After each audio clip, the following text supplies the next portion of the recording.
Observe किया गया है कि फेसबुक पर ज़्यादातर लोग सिर्फ डिफरेंस ऑफ ओपिनियन की वजह से किसी दूसरे को अनफ्रेंड या ब्लॉक कर देते हैं।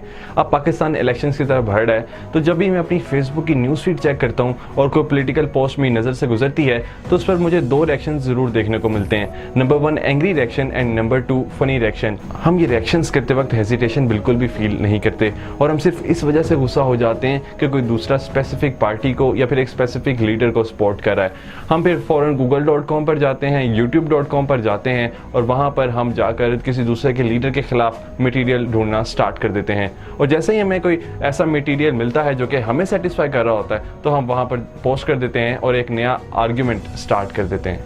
हम लोगों से फिर तंजिया अंदाज में बात करते हैं, हम उन पर पर्सनल अटैक्स करते हैं और हमारी कोशिश यही होती है कि हम किसी ना किसी तरह उन्हें लाजवाब कर दें।